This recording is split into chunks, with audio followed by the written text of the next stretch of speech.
अस्सलाम वालेकुम दोस्तों।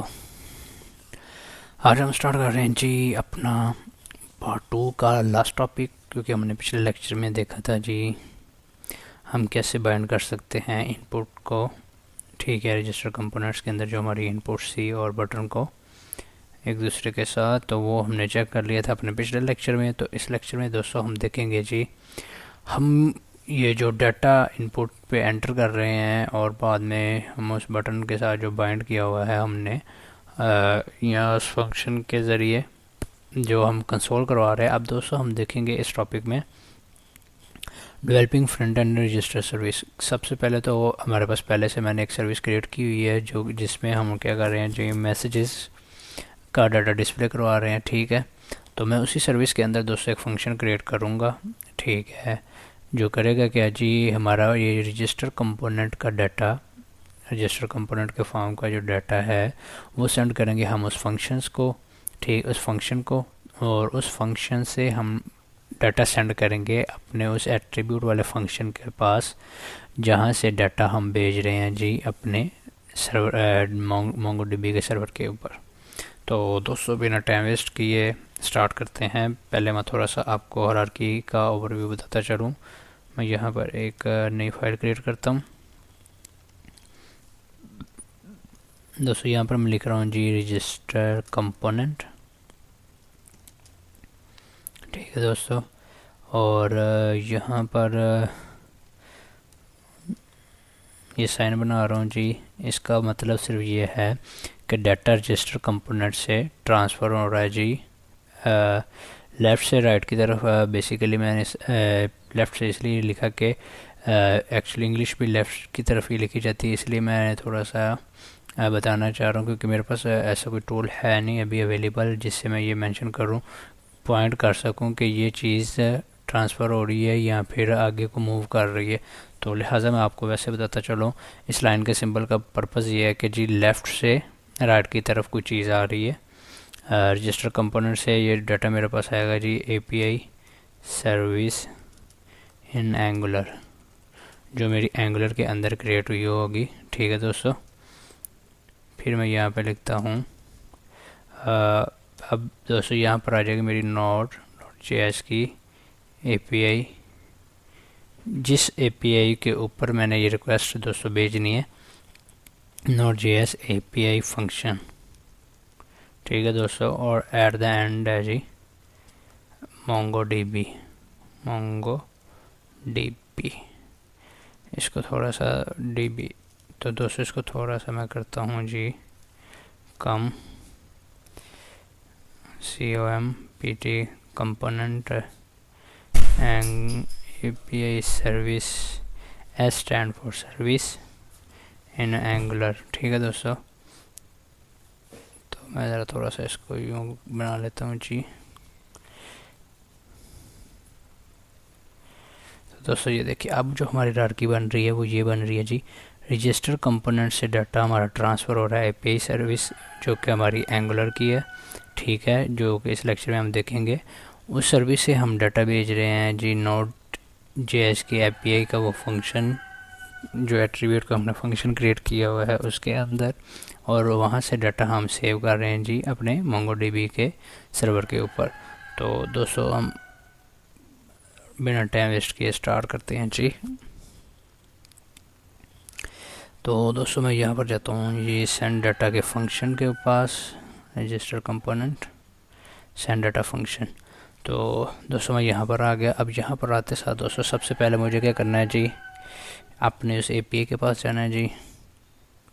ये मेरी API सर्विस आ गई। तो दोस्तों यहाँ पर मैं सेम इस फंक्शन को करता गया हूँ जी, कॉपी करता हूँ, कंट्रोल शिफ्ट डाउन एरो। ठीक है दोस्तों, यहाँ पर मैं कर देता हूँ जी send data, send register data कह देते हैं जी, यहाँ ऐसे कर देते हैं जी register user.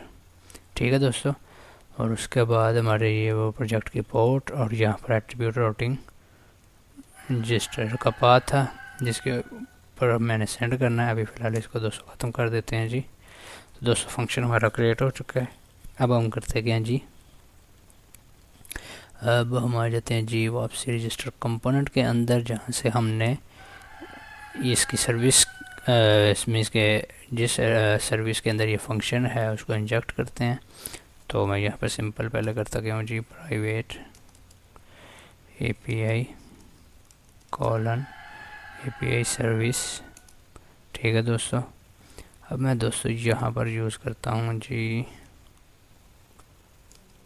This dot API dot register user का फंक्शन, और इसको दोस्तों हम पास कर देते हैं जी दिस डॉट रजिस्टर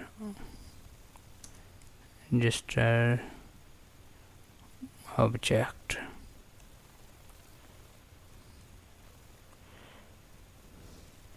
ठीक है दोस्तों, यहाँ पर एरर आ रहा है जी, वो कह रहा है जी कि इस फंक्शन में कोई भी ऐसा पैरामीटर नहीं है, तो हम यहाँ पर रख देते हैं जी रजिस्टर ऑब्जेक्ट। ठीक है दोस्तों, अब यहाँ पर हम करते क्या जी, कोमा लगाते हैं जी रजिस्टर ऑब्जेक्ट। इसको दोस्तों सेव करते हैं जी। अब यहाँ पर वापसी आते हैं, okay this dot register object. दोस्तों किया क्या जी, मैंने सबसे पहले मैं जब वापसी आऊँ अपने इस प्रोजेक्ट के ऊपर, तो यहाँ पर आते साथ मैंने क्या किया, एक फंक्शन यहाँ पर आते साथ सबसे पहले सर्विस के ऊपर एक फंक्शन क्रिएट किया जिसका नाम मैंने रखा जी रजिस्टर यूज़र। ठीक है दोस्तों, उसका थोड़ा सा पाथ हमने चेंज किया है। जो हमारा नोट के प्रोजेक्ट का फंक्शन के ऊपर पाथ था रजिस्टर के, सेम वही पाथ सेट किया है। ठीक है दोस्तों, और उसके अलावा हमने क्या किया जी, हमने एक जेसन टाइप का कह लें हमारा एक ऑब्जेक्ट था।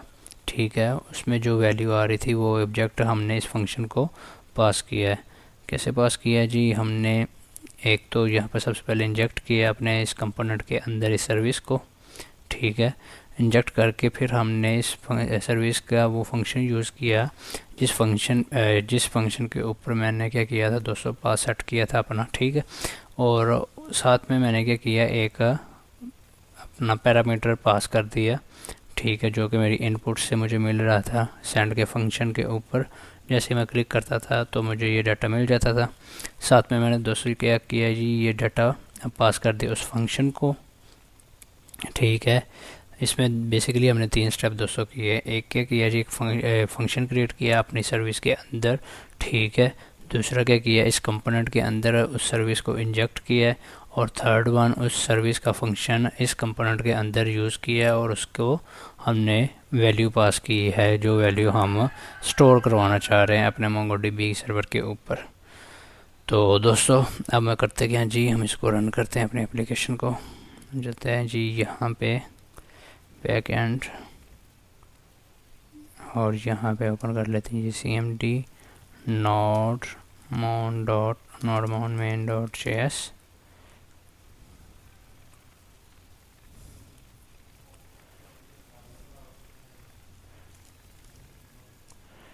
ठीक है दोस्तों, ये मेरे पास रन हो गया जी मेरी बैकएंड की एप्लीकेशन। ठीक है, अब दोस्तों यहाँ पर आते हैं जी वापसी, अब फ्रंट एंड को भी रन करते हैं जी cmd ngserve -o। तो दोस्तों अभी हमारी जी फ्रंट एंड की एप्लीकेशन भी रन हो रही है जी। जैसे रन होती है तो मैं आप लोगों को दिखाता हूँ।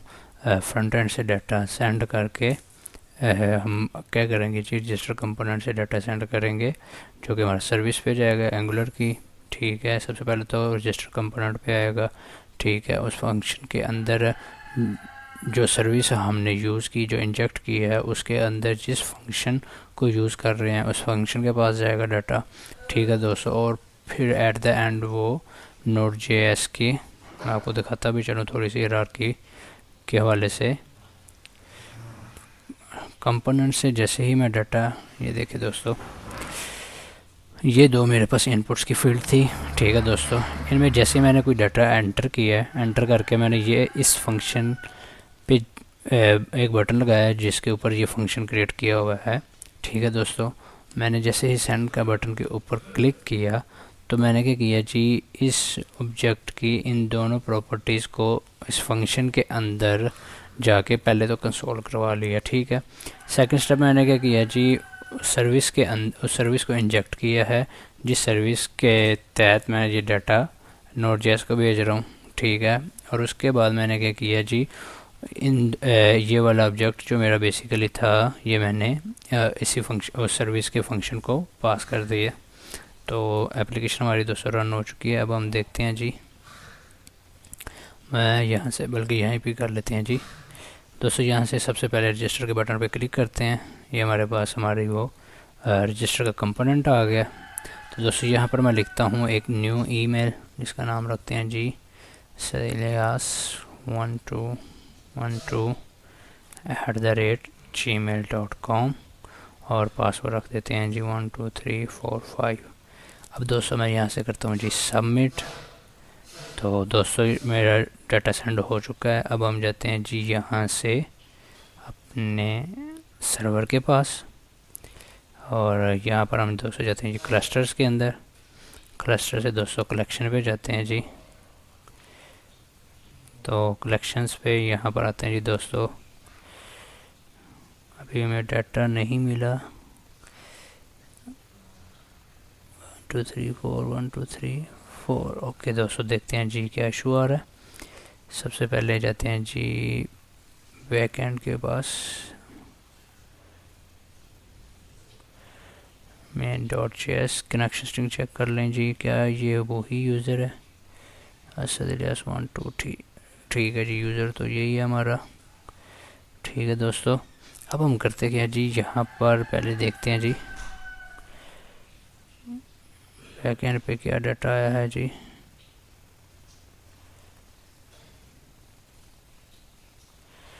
ओके, एक्चुअली बैकएंड पे डाटा आया ही नहीं है, मैं यहाँ पे रिक्वेस्ट बेसिकली आई ही नहीं है। मैं दोबारा ज़रा इसको रन करता हूँ जी, रन हो चुकी है जी। मेरे पास स्पॉट थी 1220। तो दोस्तों मैं यहाँ पर ही करता गया हूँ जी, ओपन कर लेता हूँ इसको, लोकल होस्ट 4200, ठीक है जी, लोकल होस्ट 1220, ठीक है दोस्तों। यहाँ पर अब मैं कर देता हूँ जी रजिस्टर, ठीक है, जिसके केस में मेरे पास कुछ भी नहीं आना, मैं यहाँ पर दोस्तों कर देता हूँ पोस्ट रिक्वेस्ट, ठीक है, हमारा बैकएंड चल रहा है जी। अब मैं यहाँ पर रजिस्टर के बटन पर क्लिक करता हूँ।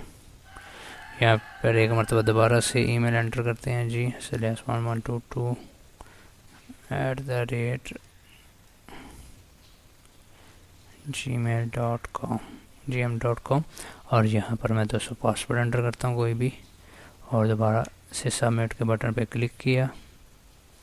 अब दोस्तों रिफ्रेश एक मरतबा करते हैं जी इसको, और यहाँ पर भी चेक कर लेते हैं क्योंकि कंसोल लॉग भी हमने किया हुआ था। तो data I think so request दोस्तों यहाँ पर हमारी नहीं आ रही, हम देखते हैं जी रिक्वेस्ट क्यों नहीं आ रही। तो इससे हमें पता भी चल जाएगा जी। एक मिनट दोस्तों, मैं पहले थोड़ा सा डाटा को चेक कर लूँ, डाटा आया भी है या नहीं। डाटा हमारे पास दोस्तों नहीं आया। अब हम जाते हैं जी थोड़ा सा डिबग करके देखते हैं अपनी एक एक चीज़ को। तो मैं यहाँ पर सबसे पहले रिक्वेस्ट डॉट बॉडी, एक्चुअली पहले से कंसोल लॉग है दोस्तों। अब मैं चाहता हूँ जी रजिस्टर कंपोनेंट, ठीक है दोस्तों। इसको हमने कंसोल लॉग तो करवाया ही हुआ है जी, देखते हैं जी कंसोल लॉग में क्या जा रहा है। के कंसोल में दोस्तों कह रहा है नॉट, कह रहा है जी response with status 404 not found 122 register. Okay, हम करते क्या जी, यहाँ पर आते हैं वापसी, यहाँ पर जाते हैं अपनी सर्विस पे, यहाँ पे कंसोल डॉट लॉग करते हैं जी रिस्पॉन्स को कंसोल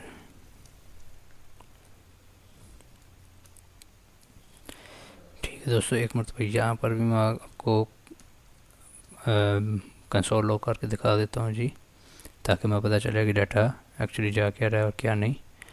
मैं यहाँ पर आया asad@gmail.com और यहाँ पर दोस्तों हम पासवर्ड देते हैं जी 123456।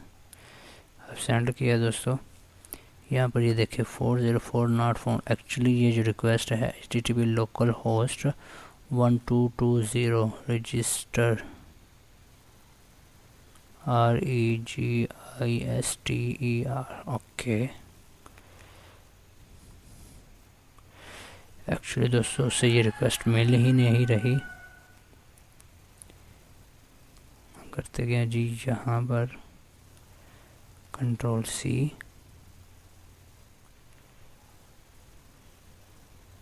डॉट पोस्ट का फंक्शन है हमारा। ओहो, तो दोस्तों मसला ये आ रहा है जी। हम जाते हैं जी यहाँ पर रजिस्टर कंपोनेंट डॉट टीएस के पास API सर्विस। तो दोस्तों यहाँ पर हमने रिक्वेस्ट रखी है जी गेट की। तो यहाँ पर क्या करते हैं जी रिक्वेस्ट पोस्ट। तो दोस्तों अब हम सेव करते हैं और यहाँ से वापसी आते हैं जी अपने प्रोजेक्ट पे। अब दोस्तों यहाँ पर मैं ईमेल देता हूँ जी asad@gmail.com और यहाँ पर पासवर्ड एंटर करते हैं जी 123456 और यहाँ से एंटर करते हैं। तो दोस्तों ये देखें जी अब मेरे पास रिक्वेस्ट गई है जी API सर्विस 70 लाइन पे। ये देखें दोस्तों ये रिक्वेस्ट जा रही है। अब मैं यहाँ पर कंसोल लॉग पे भी देख लेते हैं। हाँ, इसके कंसोल लॉग पे। तो दोस्तों ये देखिए ये मेरे पास अब डाटा जा रहा है। तो अब हम ये डाटा देखते हैं जी अपने MLab के अंदर। तो दोस्तों इसको एक मरतबा ज़रा रिफ़्रेश कर देते हैं जी, ताकि हम देख सकें क्या आया, कोई न्यू रो आई है या नहीं, या न्यू डाटा कोई आया या नहीं। तो दोस्तों ये देखें ये मेरे पास रिकॉर्ड आ गया जी न्यू। ठीक है, तो दोस्तों आज के लेक्चर में हमने देखा जी हम कैसे डाटा सेंड कर सकते हैं जी एंगुलर से नोड के पास। नोड से हम दोस्तों अपने MongoDB सर्वर के ऊपर। तो दोस्तों हमारा सेकंड मॉड्यूल भी ख़त्म हो चुका है, जिसमें हमने देखा जी पहले मॉड्यूल में तो दोस्तों हमने देखा था जी पोस्टमैन के ज़रिए MongoDB के अंदर डाटा सेंड करना। तो इस मॉड्यूल में हमने देखा जी कि हमने एक UI क्रिएट की। ठीक है दोस्तों, उसके अंदर से हमने एक फॉर्म क्रिएट किया और फॉर्म से हमने डाटा सेंड किया MongoDB के ऊपर।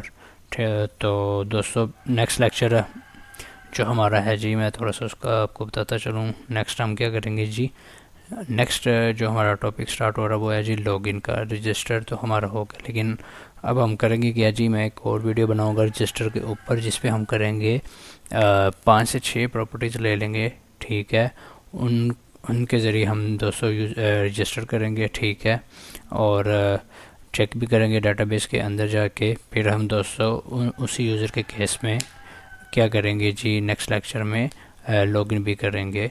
तो दोस्तों मुझे दे इजाज़त, और मेरे चैनल को ज़रूर सब्सक्राइब करें। अगर कोई क्वेश्चन हो आप लोगों का तो मुझे कमेंट में ज़रूर करें। ठीक है, बताएं कोई भी क्वेश्चन हो, मैं आपको ज़रूर उसका जवाब दूंगा। तो मुझे दें इजाज़त, अल्लाह हाफिज़।